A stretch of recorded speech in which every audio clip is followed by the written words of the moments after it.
Hello and welcome to the Final Frontiersmen, a YouTube channel about all things Trek with a heavy focus on the Star Trek Adventures role-playing game. I am your host Bill, and as you can see, we are going on another holodeck adventure where we explore something outside of Star Trek. This is going to be another slightly connected episode to our normal content, this holodeck adventure, because we are dealing with a role-playing game, but not just any role-playing game. This is the Sentience role-playing game, which is being published through Modiphius 2d20 World Builders program. That's the program that allows anybody basically to design their own role-playing game and submit it to be published online for sale by Modiphius using their 2d20 system. This game is designed by Spader, who was on the show just a few weeks back. We had an interview with him about Star Trek Adventures, as he is a freelance writer on there and has worked on a number of books, and he is the creator of this game, Sentience. So I was really fascinated with the concept when I heard it, and even more so after I spoke with him on the show. So I gave the rulebook a good, thorough read through, and I would like to review it for you all because I think there's a lot of people out there who will be just as interested as I am, especially with how well it connects to the great Star Trek Adventures system. So computer, load up program Sentience 1. Let's go in. Program complete. Enter when ready.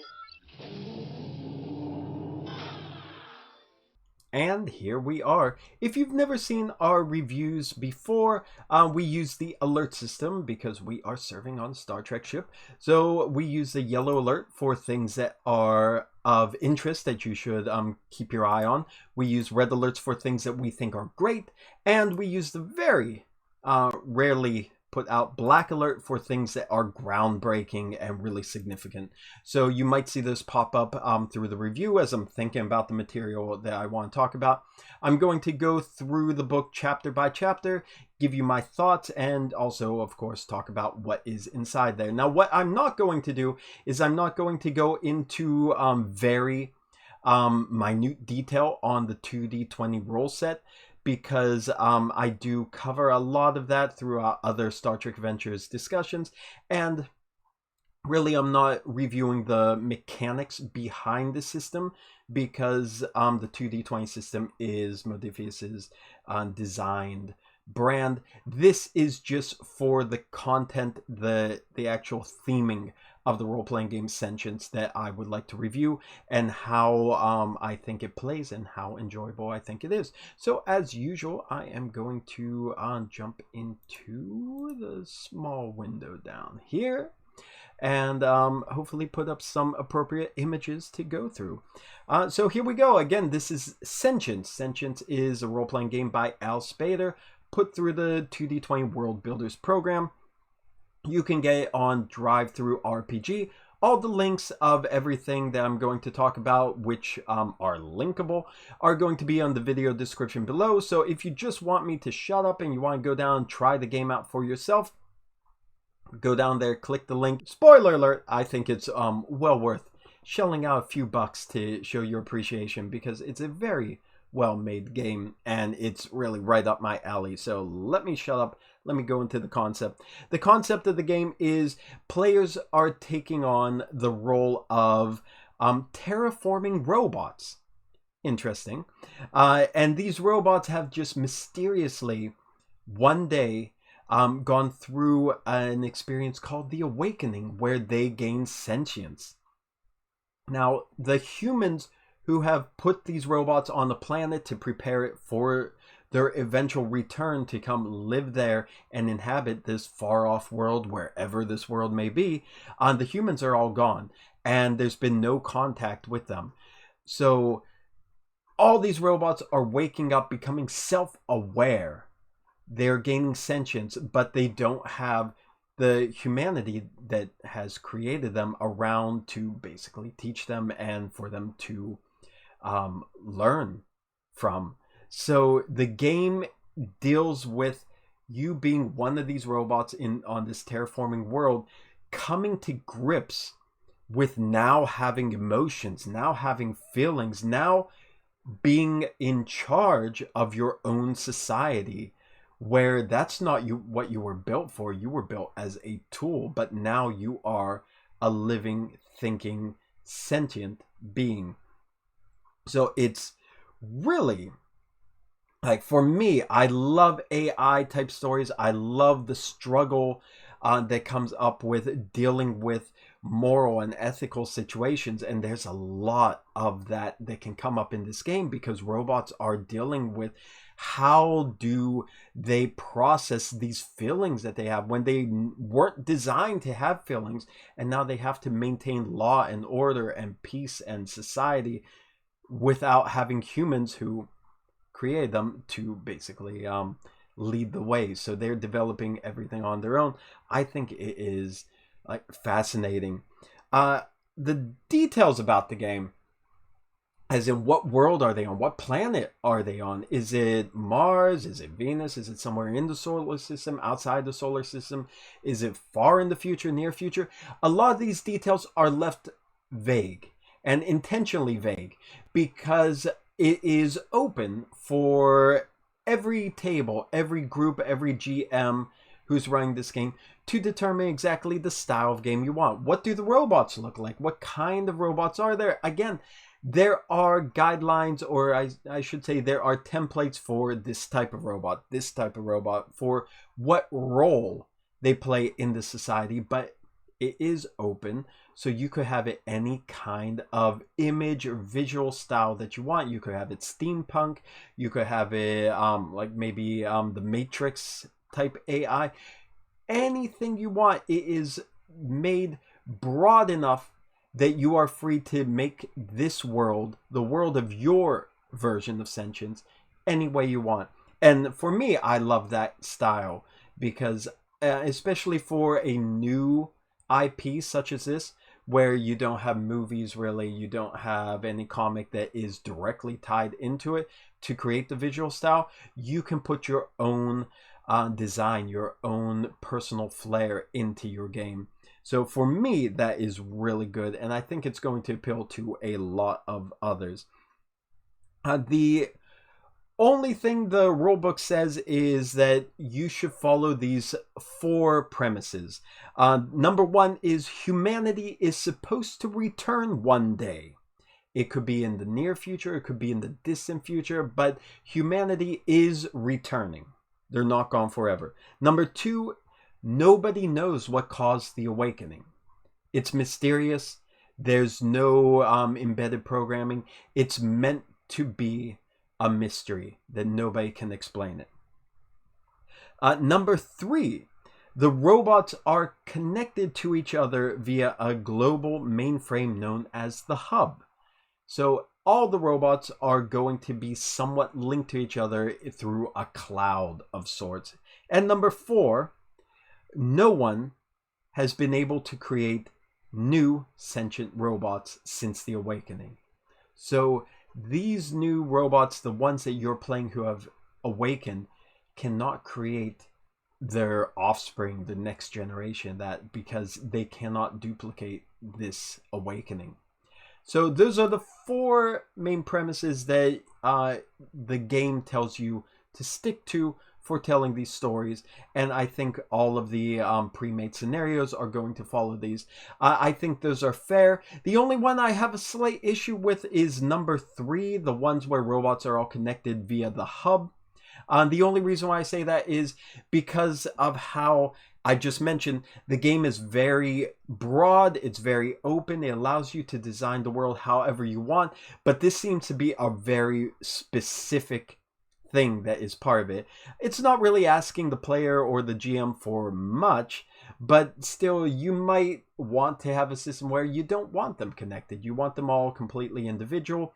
I maybe see why they want all the robots connected to each other somehow, due to some of the mechanics that come up later. But I think they're very easy workarounds to still use those kind of mechanics, if that's even the reason why it's that way. Otherwise, I mean, I don't really have a problem with those 4 premises for the game. So that's the style that Sentience is designed after for designing your world. Otherwise, the only other setup thing you need to know about is it uses the 2d20 rule set by Modiphius. That's, as we've talked about in Star Trek Adventures before, all of your task rolls, which are your skill checks, you roll 2 20-sided dice. You're trying to get under a certain total, which is the combination of 2 of your attributes, we'll just say for now. It is possible to roll up to 5 dice for a single roll, but the base rolls that you're always doing is you're always going to roll 2d20, hence the name 2d20 system. And yeah, it uses the threat and momentum, the negative and the positive currencies for different things, just like the other 2d20 systems. It's a very narrative system. It is very much centered around roleplay and storytelling and not so much on mechanical crunch. This game, same thing. It adds a few things, this game. We're going to go through that. Sentience does add a few new elements, but it's not going to drastically change on the 2d20 system that you may already know from previous games, such as Star Trek Adventures. So let's jump into the first chapter, which is, of course, titled Chapter A. You were going to say 1, weren't you? So Chapter A, the world you know. This is the lore chapter.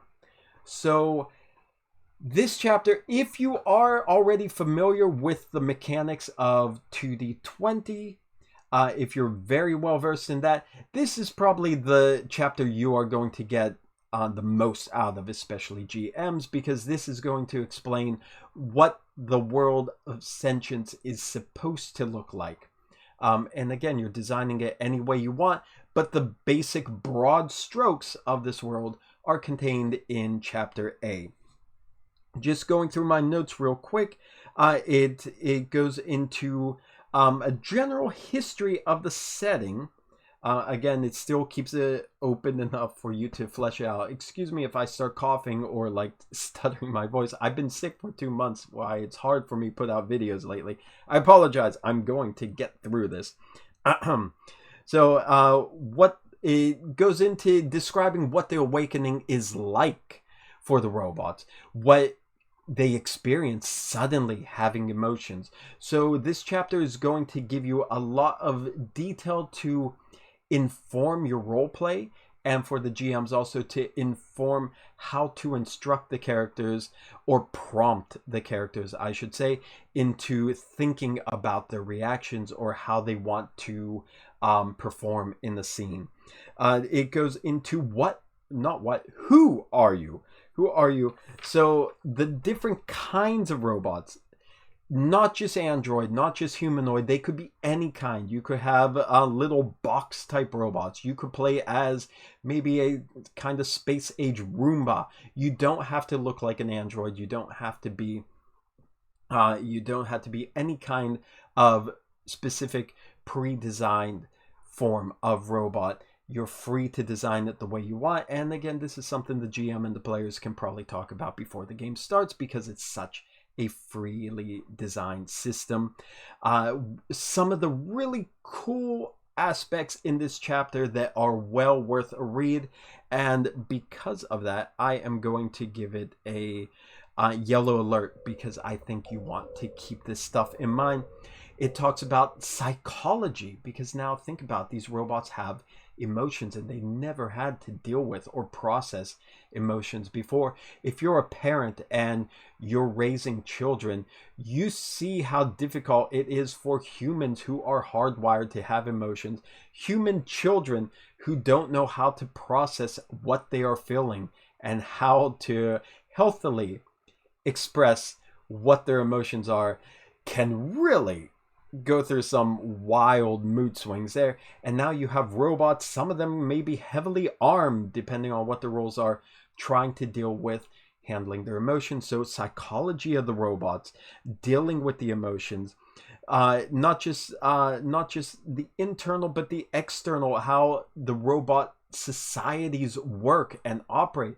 They're trying to copy what they know of humanity, what they have in their databanks of humanity, to try to keep a recognizable system in place for when humanity comes back, which is one of the premises. So how are robots going to put in these social services? How are robots going to engage in politics when they never had to do anything like that before?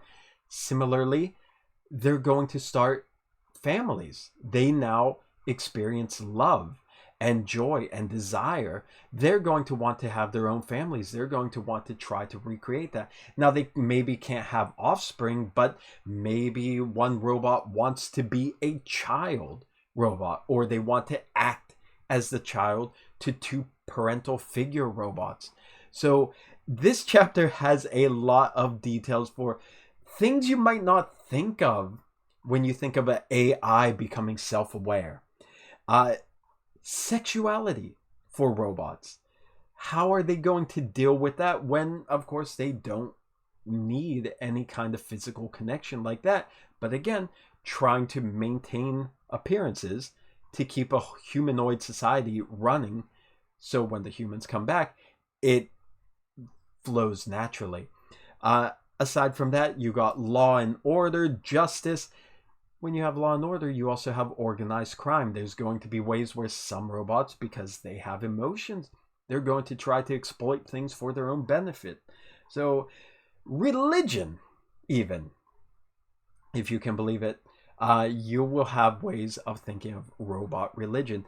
This chapter is so thick in setting up not just the details to build your world, but also if you haven't seen this kind of AI before, if you haven't read an AI story like this before, this is going to really set your mind on the right track for what Sentience is trying to convey when you're running a game. So that is part of my yellow alert there, just for that section in Chapter A, the very first chapter. It also goes into social groups. Social groups, it lists them. For example, let me look at my notes. There's like seekers.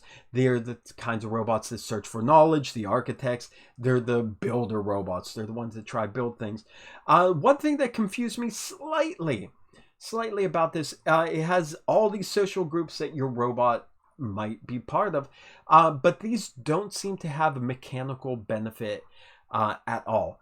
Now, later in character creation, there is a section when you're creating your robot where there is a social group you choose to join, which does grant you with mechanical benefits for how it builds your character, but they are completely different social groups. So I was kind of confused a little, like what the purpose of these groups are, because it's completely different from the social groups which appear later that do have an effect on who your character is mechanically.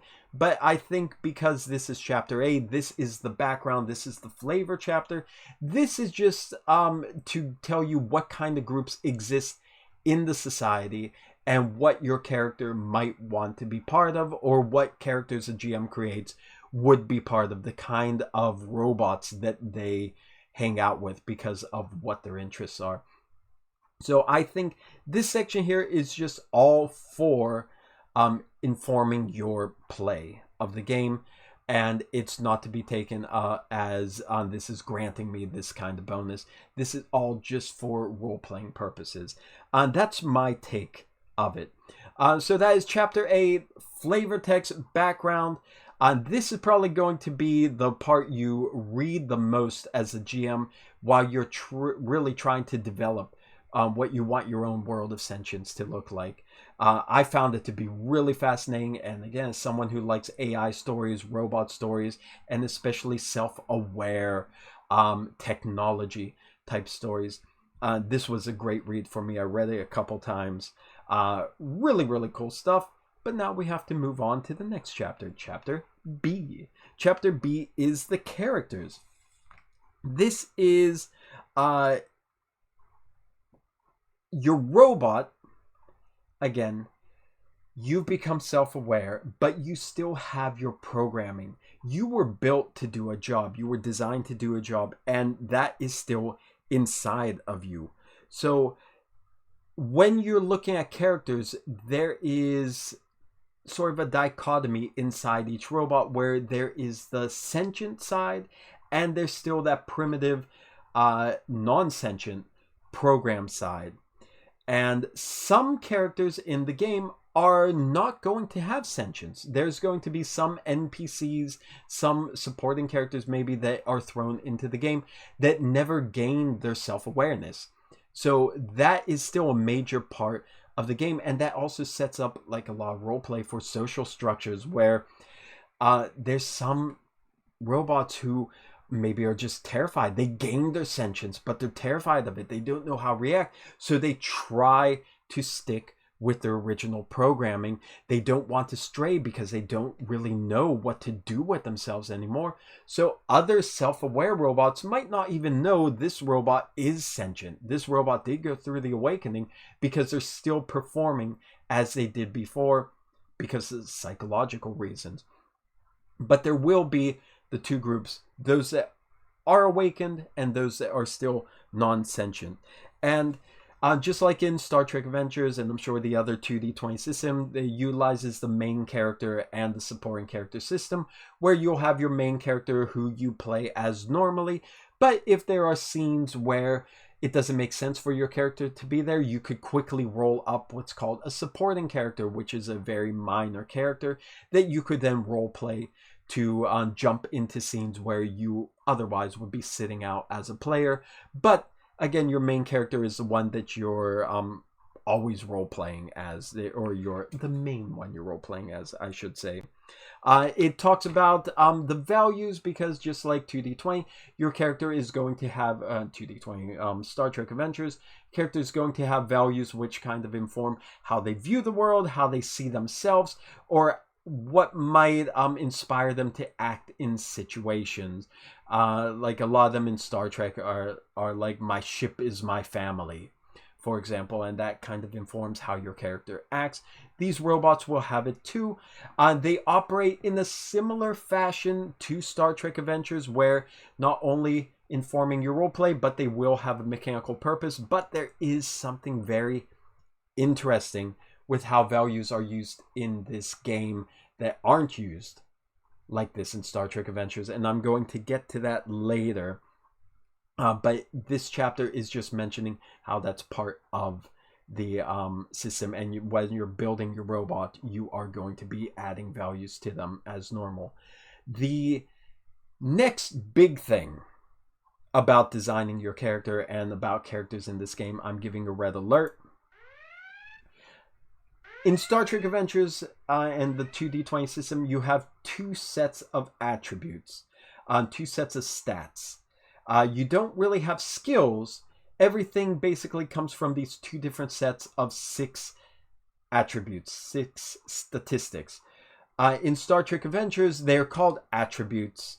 They're things like your daring, your control, so for fitness. And in Star Trek Adventures, you have departments, the departments that are related to Star Trek, like command, con, security, engineering. So that's appropriate for Star Trek. Not so for a game about sentient, what was it? I'm going to say crop dusting. No, not crop dusting. Planetary, oh my god. Really, the word escaped me completely. Terraforming, my word. You know I'm sick if I can't even remember that from 10 minutes ago.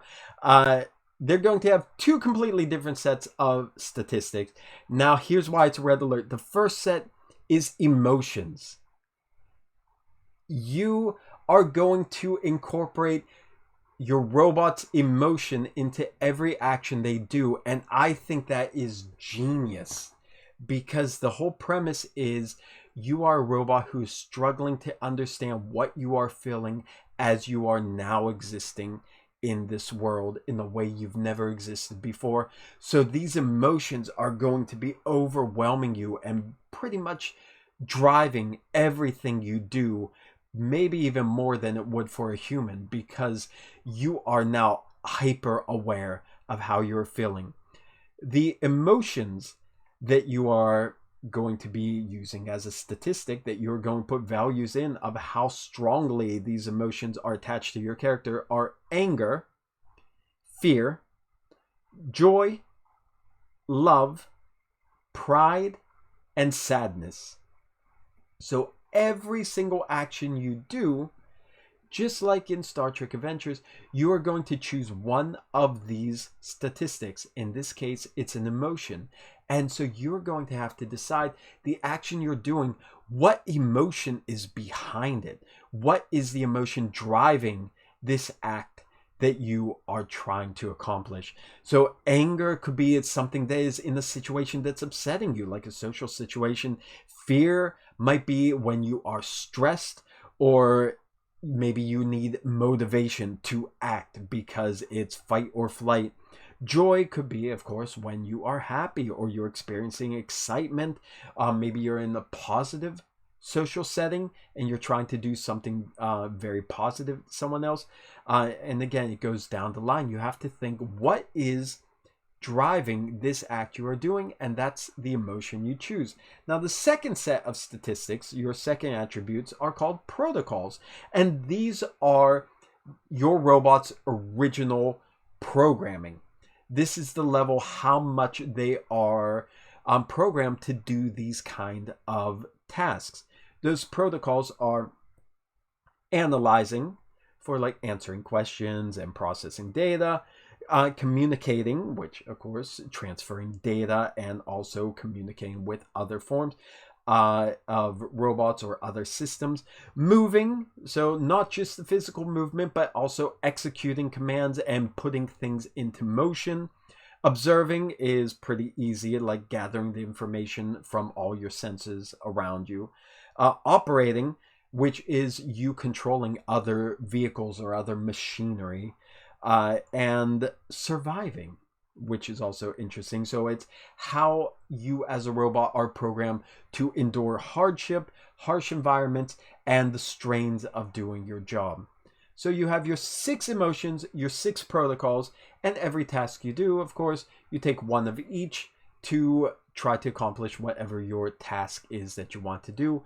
And like the other 2d20 system, especially Star Trek, it is very open. The game master might say, I need you to make a fear and analyzing roll, but you could always try to justify, like, oh, I think in my situation right now, that's more of an anger and analyzing. I think that's how my robot's feeling.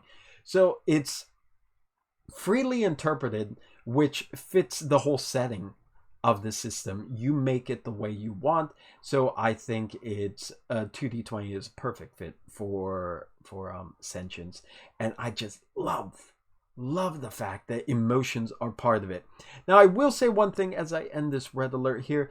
One thing kind of, I don't know if worries is the right word, but apparently I can't think of the words I want to use tonight. But one thing kind of concerns me is I'm still not familiar enough with this system, and also the concept of using emotions to inform every action my character would take. So without having played it or even having seen it played, I believe I'll have some actual play videos I could link down below too, or wherever it is in the age you're watching YouTube in. But I had a little trouble as I was reading the book trying to pair up every emotion with every protocol and trying to think what situation would I use this particular combination in.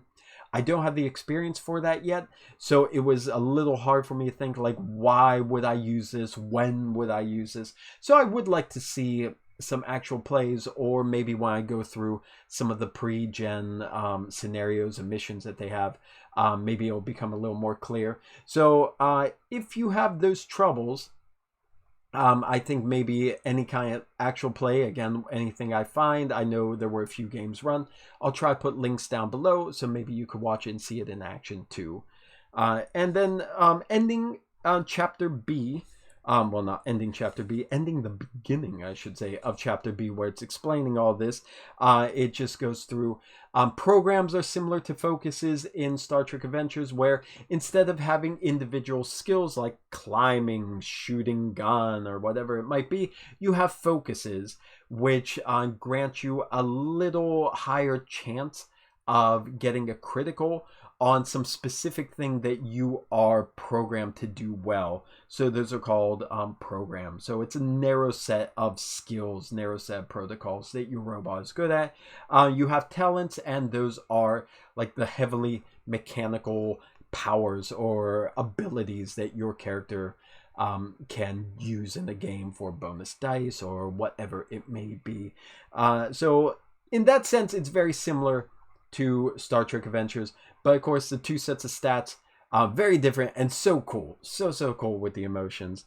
The next part of this chapter, Chapter B, takes you step by step through character creation. Now that you know what all that is, it has the role and life path. Role is similar to your species in Star Trek. That was what you're designed for.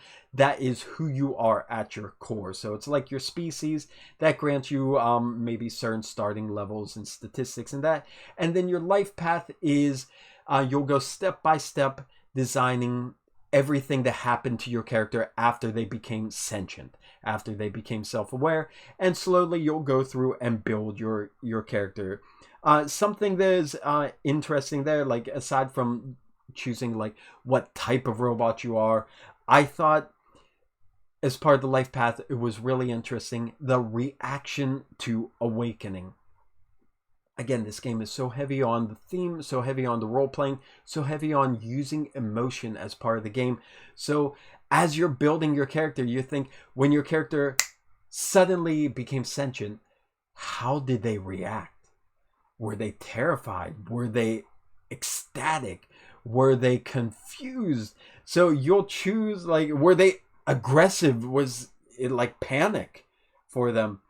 How did they initially react? And again, that's going to give you grant you bonuses here for this stat to help develop your character as who you are. I really love life path systems, and Star Trek Adventures had it too, of course. It helps you see who your character is, especially if you're just building it from scratch without an idea. It really gives you an idea who you are playing even before that character enters its very first scene. So a portion of a life path system like this, of thinking how did your character respond at that moment, I think that is wonderful. I love that. This is also part where you choose your social group, and that gives you the mechanical benefits for the group that you're a part of there, which is different from the Chapter A social groups, and also things like defining moments that your character experienced. After that, you'll have a list of talents that you could go through, very similar to Star Trek Adventures, so nothing too crazy there. And then there is the final section to tell you how to level up your characters, the advancement system in here, which I also thought was pretty neat. I'm going to give that a yellow alert. The way they do it, very different from Star Trek Adventures, is after the episode, after the session you do, you basically discuss and reflect on the episode with the other players. You talk about it, and there's a series of questions that you would ask yourself or ask each other to really think about of how your character maybe has changed over the course of that episode, or even hasn't changed over the course of the episode as they are growing as a sentient being. And depending on what your answers are, you'll earn some character points that you can spend to level up your character. And the leveling up, once you do spend these points, that is very similar to how characters level up in Star Trek Adventures, where you could maybe take 1 point out of one stat and put it in another, or for the bigger ones, just add a whole new point to one of your statistics. Maybe swap around your protocols, like take one out and put a new protocol in. It's called protocol, right? Or programming, is it protocol? Programming, programs. Take one program out, put another one in. Same with talents, things like that. So aside from the mechanical element of how it's done, the actual advancement when you do spend these points to level up is similar to Star Trek Adventures, which I think most people watching this might be familiar with, since it is the Final Frontiersmen channel. That's what we do. And that is the end of Chapter B. Chapter C is now the core rules, which if you are familiar with 2d20, most of this you know very well. The game is designed like STA, designed to run like episodes of a maybe a drama series, or maybe in a movie where you have a 3-act structure. And the director, the GM, will set it up as such. So you'll have your opening scene, you'll have your middle scene, you'll have your resolution scene, like that. The scenes that you make will have traits. Traits could be beneficial, they could be negative, they could be neutral. All of that is the same as Star Trek Adventures. Tasks, same thing. Thing you want to do, the action you want to do, you take one emotion, you take one protocol, you combine them together. That total is the number you're trying to roll under. Roll 2d20, equal or under, I should say. Roll 2d20. If you roll equal or under, for each die that rolls equal or under, it gets you 1 success. Difficulty is set by the GM between 1 to 5 normally, sometimes 0, sometimes above 5 for things that are extremely difficult. But it's a very simple, easy to do system. And this basic element is no different from Star Trek Adventures. So if you are familiar with that, there's no big changes there. You could just breeze through this part. I will give a yellow alert to page 62 in the core rulebook, at least at this stage of printing. It has a list of difficulty examples. So if you're not sure as a GM how to set the difficulty for the players, or how to say this is a level 1 difficulty, this is 2, this is 3, 4, 5, page 62 has some examples to make it a little more clear in your mind what level of challenge constitutes a 1, 2, 3, 4, 5. So page 62, take a look at that, GMs and players too, to get an idea of how hard something might be, especially for new players. Now, the next part, this is new.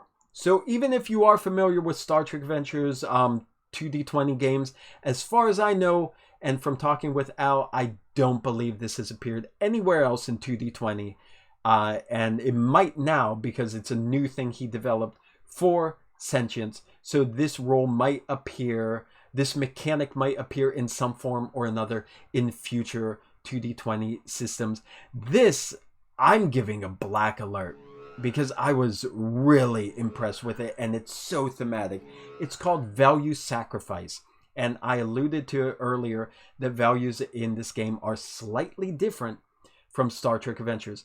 Just like Star Trek Adventures, you can use your value. You can call upon your value to do something great, to do something major, to get a huge advantage, or your value could be used negatively also to make things more difficult for you, but grant you a bonus elsewhere. That's all the same, but what makes this different is value sacrifice. That's the mechanic here. Anytime you use your value, when you are calling deep down to use this value in your character, whether it's a positive use or a negative use of your value, whatever it is, you are going to cross that value off. It is gone for good. This represents your character in an extreme situation diving deep down in themselves to basically let their original AI programming take over to help them through the situation, to get them over a massive obstacle, as you normally would do it in like Star Trek Adventures when you need that huge boost. So it's the same here, but because they are letting the AI take over, they are losing that little piece of humanity, that little piece of sentience, that value that they had. And it's being replaced by programming. And basically they're going on autopilot. So they lose the value. So you start the game with, I believe, 4 values. And the first one you use, you lose it. Now, you could still get a value again later, but it takes a long time. And it's a challenge. It's not easy. You don't just say, like, take a new value there. No, you really got to work to earn that value back.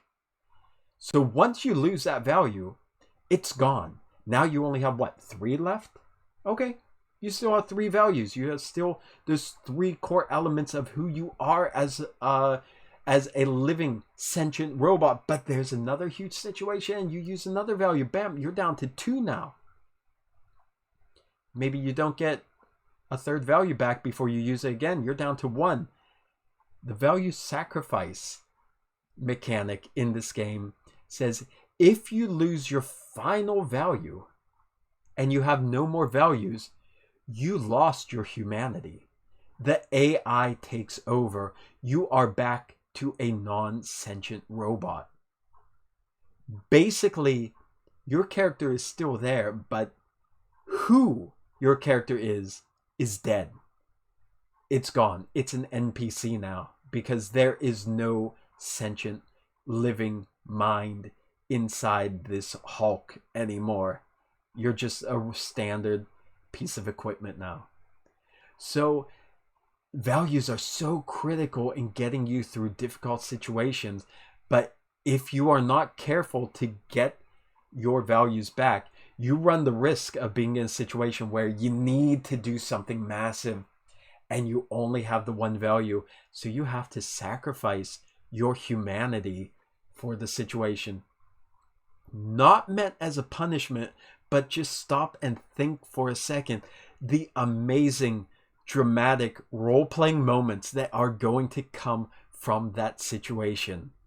My word, that excites me. I don't know how many sessions it would take, how many episodes of your series it would take to get to that. Or just how carefree a character might be and just spending values. But could you imagine a campaign where a character doesn't want to die? Maybe. But because of circumstances, they are down to their last value and it all comes down to them. If they don't do it, maybe another character gets killed, physically destroyed. Or maybe something horrible happens. The only way to save them is to use that value and just lose who you are, your identity. Oh, wow. Brilliant use of values for robots. Like, this wouldn't work in Star Trek Adventures. Wouldn't work in Star Trek Adventures for most characters. But for this system, bravo, Al. I mean, your idea just chef's kiss right there. That is, I'm still excited about it. And I've said a lot, the 2d20 system, when I first read it for Star Trek Adventures, it blew me away. It excited me in a way that mechanical rules had never excited me for a role-playing game. 2d20 blew me away. It was a perfect fit for a Star Trek setting.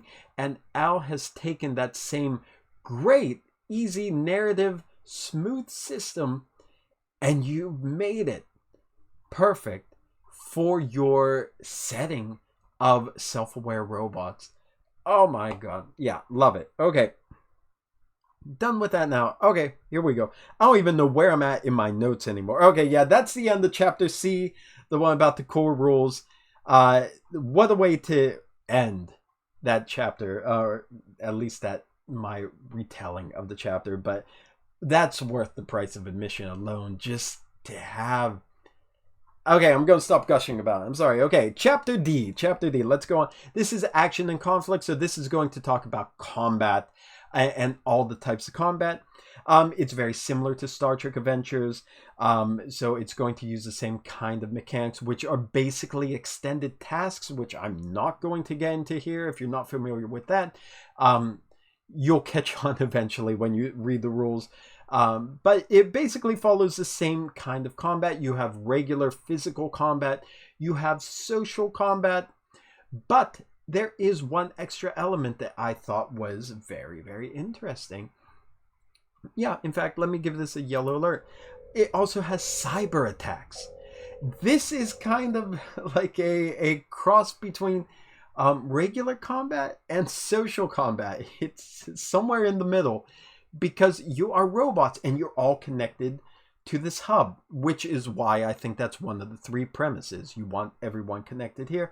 Again, I think it's easy workaround even if they weren't, but whatever. Cyber attacks are attacks that are not physical attacks, and they are not social attacks when you're trying to basically, or social conflict where you're trying to convince, threaten, persuade. These are attacks where you are attacking the core programming inside the processors of the robot. You're hacking them.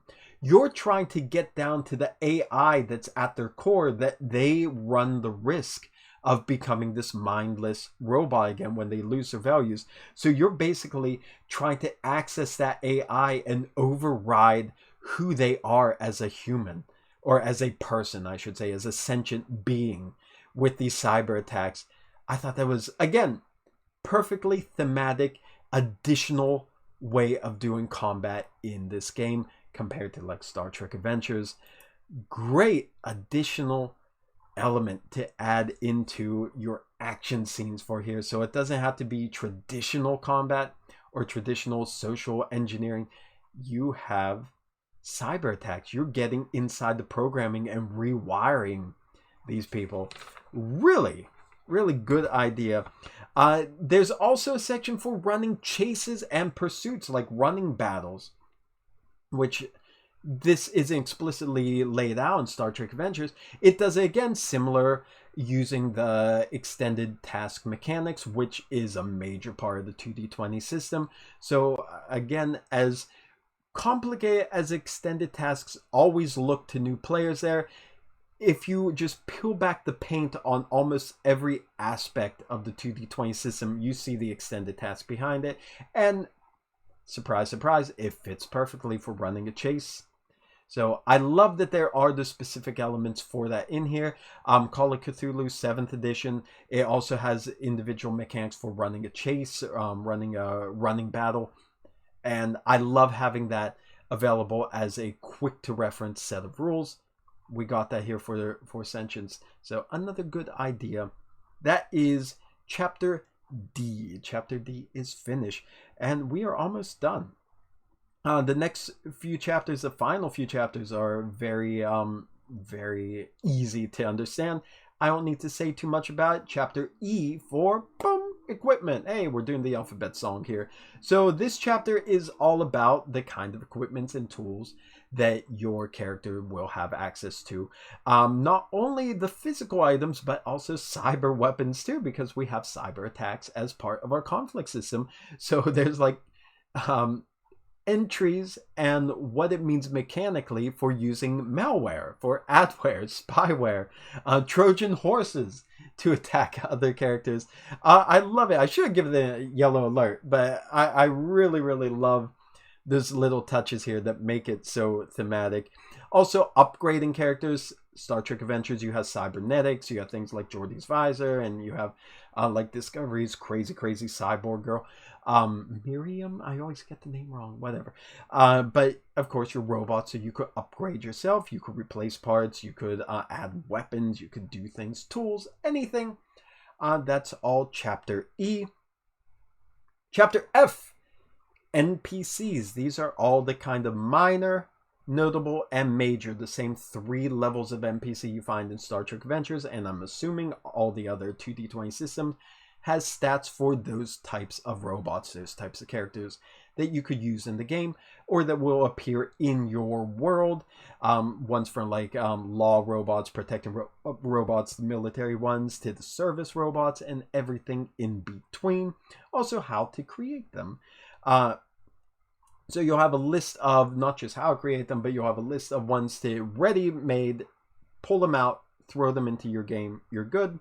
And finally, Chapter G is the Introductory Adventure. This has a small mission, not really a campaign, but a small adventure that you could use automatically to run the game. So again, if you're unfamiliar, pardon me, if you're unfamiliar with Sentience because it's a new property, maybe you're not really sure how the world really can look, so you have a free adventure to do. It's pretty cute. It's called Companions, and it's about it's an adventure that involves, I'm not going to say anything about the story because I don't want to spoil it, but it involves robot pets. And of course that opens up quite a lot that you could do with, and I'm sure your imagination's already going with what that means. And that's it. That is Sentience, or at least the book itself. So let me fly back out. Hey. Some final thoughts. I jotted down a few notes here. Of course, I love the theme. I'm all about AI. I'm all about like self-aware robots and things like just coming into like new life forms being created. Before I got this book and before I even asked Al to come on the show a few weeks ago, I was writing an adventure for STA, which is dealing with the same thing. It's about self-aware robots. It's a society of self-aware robots. And when I started reading this, I thought it would fit so well into the world of Sentience if I wasn't actually writing for Star Trek Adventures. And there's a little twist in there. It's going to be I'm going to put it out somewhere soon, but Al, I do want to show him that too, because I'm like, wow, it's like we are on a very similar wavelength on how we're viewing AI. Like just reading chapter A and what I was already writing for that Star Trek mission. So I think that was the perfect time for me to discover this, because I'm like, yes, this is what I'm about. I love this. So the theme is great. I like that the details are very broad, which I mentioned earlier. It's like the world doesn't look like this. You're not on this planet. You have to be this robot. It's open. You can do anything you want. I love that, but I know there are a lot of people who do not like that. So I think Al said that he is working on, it might be in the new upcoming book coming out with missions and adventures, but he said that in the future he is definitely going to try to provide some examples of structure that players can use or game masters can use, so they don't have to think of everything from scratch. Maybe they don't want to, maybe they're just confused on what they can do. So he to address people who do not like such open-endedness, he does say that it will be addressed eventually. So if you don't like that aspect, hang on, it's coming. And again, you have a pre-made adventure like companions there. You could just let the images in the book inspire you for what it looks like. Go from there. Oh, yeah, of course, how could I end my final thoughts without saying the emotions being part of the rules just completely wins me over. Like, this is such a great way of using AI and robots for a game. There's it may take time. It may take time for all players to get used to how to roleplay with emotions as a mechanic, especially in deciding how every emotion is going to apply to the kind of action you're doing, instead of just going to the tried and true, like, oh, everything is just aggression. I'm angry and I'm punching things. So it might take a little time, but I think that's something they'll grow into as you play the game, or as you see people play the game if you watch the live plays. Value loss, I already raved about it. One of the best new mechanics to put into 2d20. Bravo there. I hope to hear stories of how that comes into play in people's games. And of course, the other really big takeaway that I love added in this was the cyber warfare, just attacking the internal being of the character. You're not hurting them on the outside. You're not changing the way they're thinking by convincing them or threatening them. You are rewriting who they are. Like, ooh, that is devious. That is devious as a robot. But before I go, before I end this completely, there has been the announcement recently by Al that the first supplement, which I believe are going to be a bunch of episodes and missions, and this might be where you can find the structure, is called Tales from the Awakening. It's not out yet. It might be by the time I finally edit and upload this video, because I've been working on this for months. But it might be out by the time I do put this out, but it's coming soon, if not. So there is already a first supplement that is going to be out. There's also a free, I think not free, what do you call it? A quick start. I was going to say kickstart. That's a wrong website. There's also a quick start guide, as well as the main guide on drive-through RPG. Again, everything's going to be linked down below as I can. So please check it out. As I said, this is a labor of love from Al, and he did such an amazing job. There is so much thought put into this. So thank you very much. Thank you for watching. I know it's different from Star Trek Adventures, but wow, is this a good system. I love it. I can't say it's perfect, because even Star Trek Adventures is not perfect, even though I love it more than any other role-playing game ever. There's flaws with everything, so don't think everything's going to be a home run. But the way it captures the theme so well, I have zero fault with this game, and I do hope I get to run a session of it eventually. Or Al, if you're watching, you can, if you want, invite me to a session sometime online. I would gladly join if we could connect from across the world. But anyhow, okay, I'm rambling. Thank you so much for watching. As always, stay safe out there, my friends, and I will see you on the next episode of The Final Frontiersmen. Peace and long life.